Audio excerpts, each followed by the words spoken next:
नमस्कार दोस्तों, आप सभी का स्वागत है आप ही के अपने YouTube चैनल में।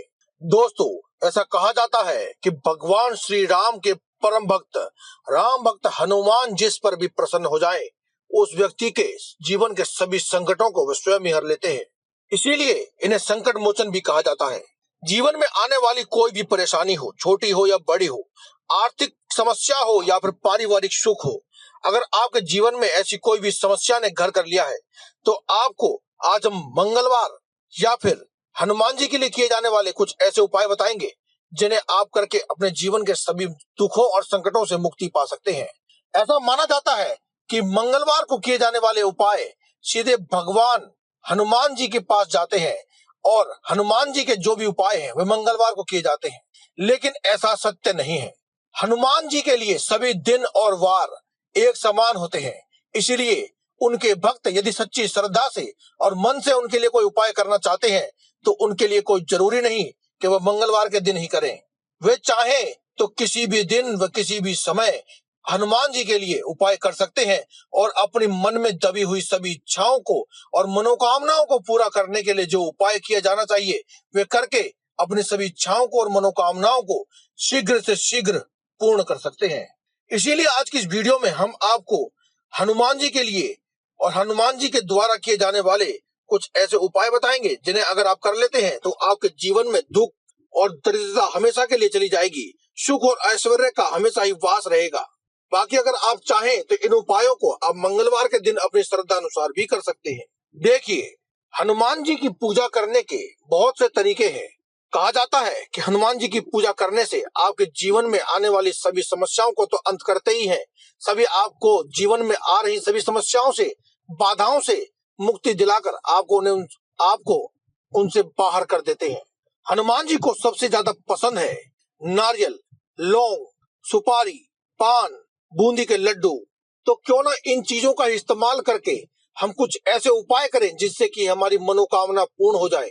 तो आइए जानते हैं आज की इस वीडियो में कि आपको कौन सी चीज का किस प्रकार से इस्तेमाल करना है ताकि आपकी सभी मनोकामनाएं पूर्ण हो जाएं। बस आपसे अनुरोध है कि आप इस वीडियो को अंत तक देखें और कमेंट बॉक्स में जय बजरंगबली एक बार अवश्य लिखें। अगर वीडियो पसंद आए तो इसे लाइक करें और शेयर करें। अगर अभी तक आपने हमारे इस चैनल को सब्सक्राइब नहीं किया है तो आप पहले से सब्सक्राइब कर लें, क्योंकि हम हर रोज लाते रहते हैं ऐसे ही जबरदस्त वीडियोस जिनसे आप अपने जीवन को सुखमय बना सकते हैं और जी सकते हैं एक सुखमय जीवन।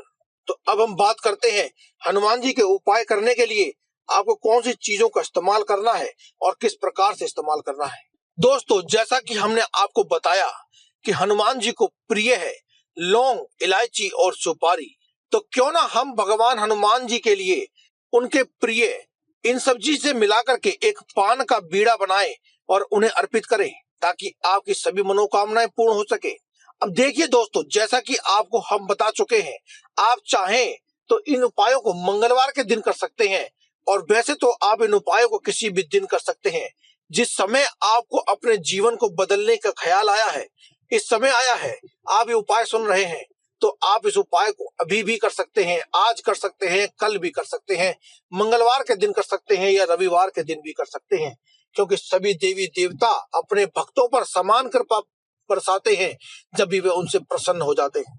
दोस्तों, जीवन में ज्यादातर समस्याएं तो शनि दोष या फिर कोई पापी ग्रह अगर आपकी कुंडली में आकर बैठ जाता है तो उसके कारण होती है।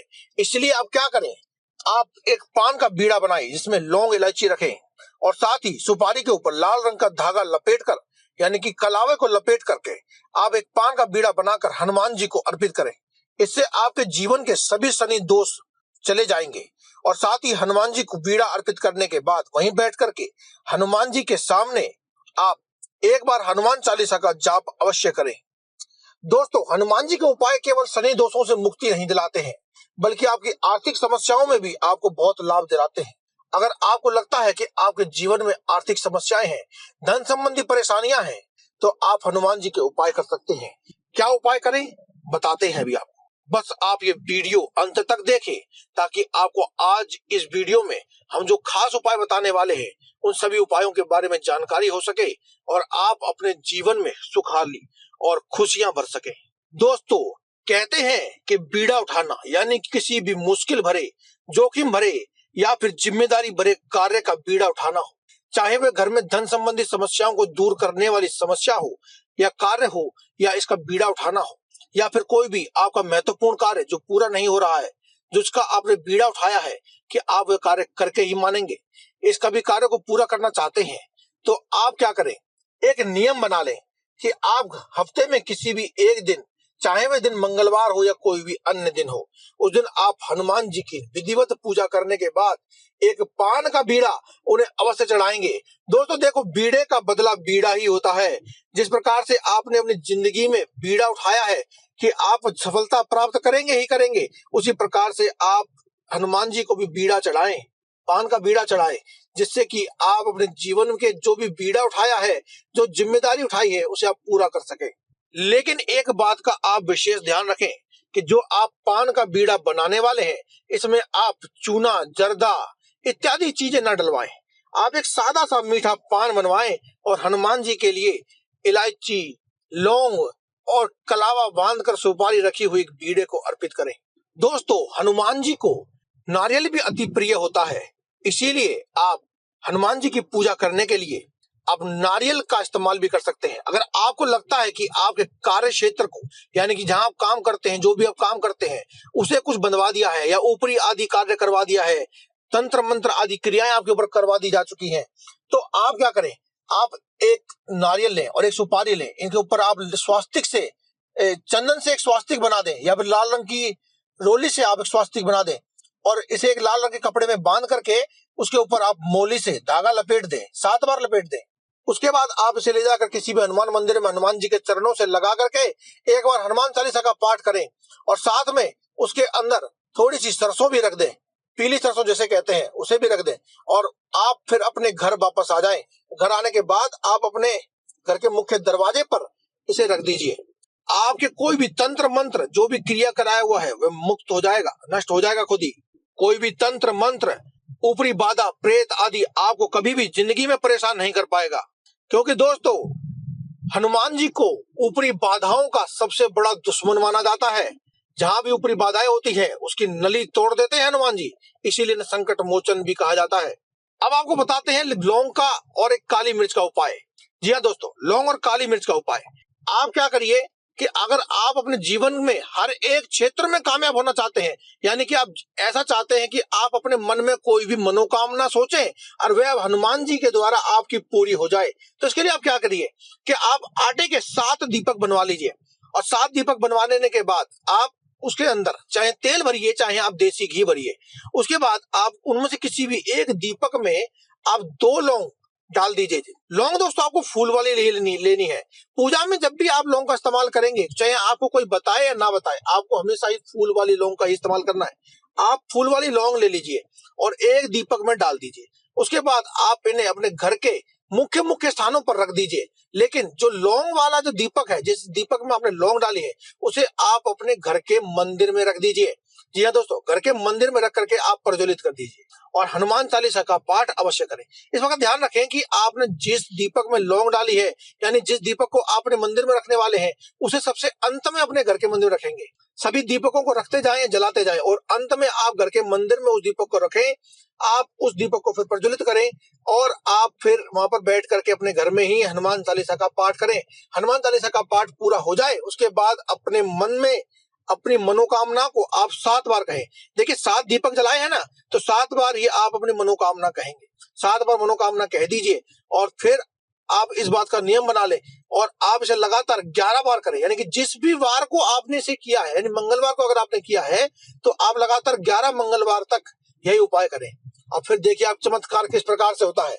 इसकी जगह पर अगर आप काली मिर्च डाल देते हैं, यानी लौंग डालने की जगह उस दीपक में आप काली मिर्च डाल देते हैं। काली मिर्च के भी आपको 7 दाने ही डालने हैं दोस्तों। 7 दाने डाल देने के बाद एक ही दीपक में 7 दाने डाल देने हैं, या फिर चाहे तो एक एक दाना एक एक दीपक में भी डाल सकते हैं। और आप अगर 7 दाने डाल देते हैं तो आपके 9 के 9 ग्रह, चाहे कोई पापी ग्रह है, अशुभ ग्रह है या फिर कोई अशुभ फल प्रदान कर रहा है, अगर वो ऐसा कोई ग्रह है तो आपका वो खुद ब खुद शांत हो जाएगा और आपको हमेशा ही अच्छे फल देगा। इसके अलावा अगर आप चाहते हैं कि आपको किसी प्रकार का दुख नहीं है लेकिन आपके घर में हमेशा ही बरकत बनी रहे, तो इसके लिए आप क्या कर सकते हैं कि आप एक दीपक में एक सिक्का डाल दें, बाकी के 80 दीपकों में आप लौंग डालेंगे, लेकिन एक दीपक में आप सिक्का डालेंगे। यानी कि आपने टोटल 7 आपने दीपक जलाए हैं, तो 6 दीपक में आप एक एक यानी कि 6 लौंग डालेंगे और एक दीपक में आप सिक्का डालेंगे। यही क्रिया आपको लगातार 11 बार करनी है। यानी मंगलवार के दिन से शुरू कर रहे हैं तो आप 11 मंगलवार करेंगे, संडे के दिन यानी रविवार के दिन से कर रहे हैं तो आप 11 रविवार करेंगे। ये आप नियम बना लें और उस सिक्के को आप हर बार उसी सिक्के को डालेंगे और जो लौंग बच जाएगी उस लौंग को आप पीस करके अपने घर के मुख्य दरवाजे पर फेंक दें। समझ में आ गया? अब आपको क्या करना है कि आपने जो 6 लौंग डाली हैं, दीपक बुझ जाएगा, पूरा हो जाएगा। उसके बाद आपको उन सभी दीपकों में से लौंग निकाल करके उन्हें अपने हाथ पर या किसी चीज पर रगड़ कर पीस के अपने घर के दरवाजे पर डाल देना है। लेकिन सिक्के को उठा करके आप पूजा के मंदिर में रख दें और अगली बार यानी मंगलवार से शुरू किया है तो अगले मंगलवार आप फिर से वही क्रिया करेंगे, लौंग नहीं डालेंगे लेकिन सिक्का वही डालेंगे आप। इस प्रकार से 11 बार करने के बाद जो 11 बार जो आप सिक्का उठाएंगे उसे उठा करके एक लाल रंग के कपड़े में बांधकर अपने घर के पूजा के मंदिर में रख दीजिए या फिर जहां भी आप घर में धन रखते हैं वहां पर आप इसे रख दीजिए। आप देखिएगा कि आपकी जिंदगी में दिन दूनी रात चौगनी तरक्की किस प्रकार से होती है। ये एक सिद्ध और आजमाया हुआ उपाय है। तो दोस्तों आज की इस वीडियो में केवल इतना ही। कल फिर आपसे मुलाकात होगी एक और नई टिप्स के साथ। तब तक के लिए धन्यवाद। कमेंट बॉक्स में लिखते रहे जय बजरंगबली।